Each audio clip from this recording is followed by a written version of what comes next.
Halo para agen perubahan masa depan, selamat datang. Kali ini kita akan bedah bareng sebuah pendekatan yang luar biasa kuat, yaitu pemberdayaan masyarakat berbasis aset. Anggap saja ini panduan kita untuk membuka semua kekuatan tersembunyi yang sebenarnya udah ada di setiap desa. Oke, ini dia peta perjalanan kita. Ada 6 tahap kunci yang bakal kita lewati, mulai dari mengubah cara pandang, sampai akhirnya masyarakat bisa mandiri sepenuhnya. Yuk kita mulai dari yang pertama. Hal pertama, dan ini yang paling fundamental, adalah soal pergeseran paradigma. Kita harus benar-benar mengubah cara kita melihat komunitas. Bukan lagi fokus ke apa yang kurang, tapi justru fokus ke apa yang mereka miliki. Nah, pertanyaan ini yang mengubah segalanya. Ini jadi titik awal dari pendekatan yang benar-benar baru. Kita berhenti nanya, apa sih yang salah di sini? Dan mulai bertanya, apa yang sudah berjalan baik dan bisa kita perkuat lagi? Di sini, kita bisa lihat perbedaannya jelas banget. Pola pikir lama itu melihat masyarakat cuma sebagai penerima bantuan. Tapi, dengan pola pikir baru, kita melihat mereka sebagai mitra, sebagai pemimpin yang punya kekuatan. Inilah inti dari Asset-Based Community Development atau ABCD.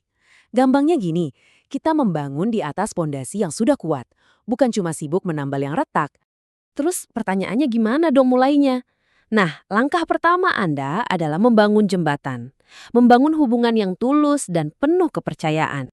Penting banget nih buat diingat, peran kita itu bukan sebagai penyembuh atau pahlawan yang datang bawa semua jawaban. Bukan, kita adalah mitra. Tugas kita itu mendengarkan, mengamati, dan bekerja sama dengan para tokoh dan kekuatan yang memang sudah ada di sana. Jadi, di awal-awal fokus kita adalah membangun hubungan. Ngobrol, dengarkan, dan dapatkan lampu hijau dari mereka. Entah itu formal atau sekedar obrolan santai, untuk kita bisa bekerja bareng. Ini fondasi dari segalanya. Oke, kalau jembatan kepercayaannya udah kokoh, saatnya kita masuk ke tahap asesmen. Tapi ini bukan asesmen biasa ya. Kita akan belajar jadi pemburu harta karun, melihat kekayaan yang mungkin selama ini nggak kelihatan. Stop, tahan dulu.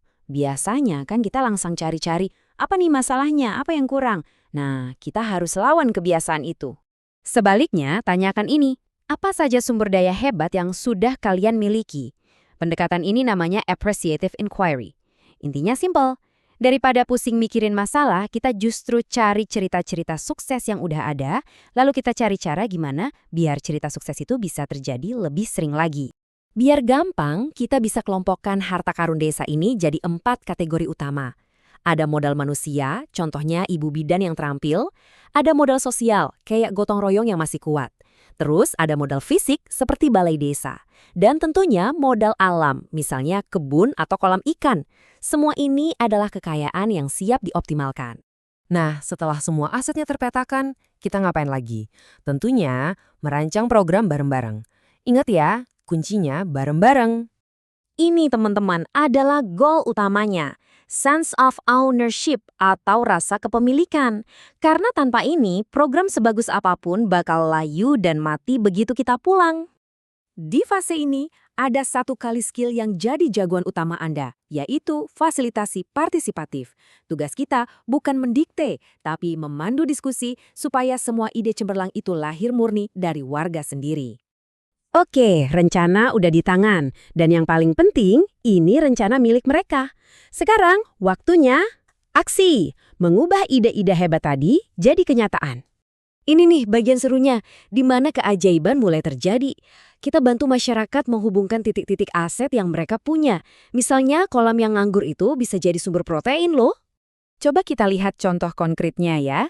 Kita bisa mobilisasi modal manusia lewat kelas masak. Kita bisa aktifkan modal sosial dengan sistem donor ASI.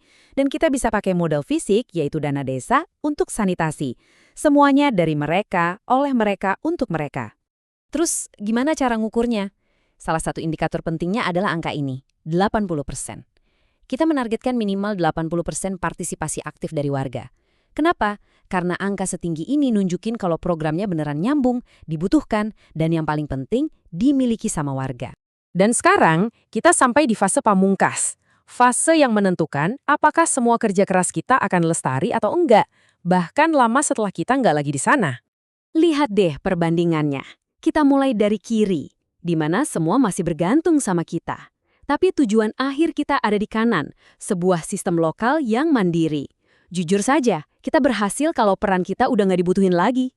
Jadi, sukses itu bukan cuma soal perasaan ya. Sukses itu ada ukurannya, dan ini dia buktinya. Angka stunting turun, ibu-ibu makin paham gizi, dan yang terpenting, ada kelompok kader lokal yang solid dan mandiri menjalankan semuanya. Kalau mau diringkas jadi satu kalimat, inilah inti dari semuanya. Misi utama kita adalah mengubah identitas mereka. Dari yang tadinya merasa hanya sebagai penerima bantuan, menjadi pengelola aset yang bangga dan berdaya. Inilah pemberdayaan sejati. Ini bukan cuma materi loh, ini panggilan untuk bertindak. Jadi, coba deh mulai besok lihat sekeliling Anda dengan kacamata baru. Aset tersembunyi apa yang bisa Anda temukan? Mulailah melihat kekayaan yang sudah ada di sana, menunggu untuk bersinar.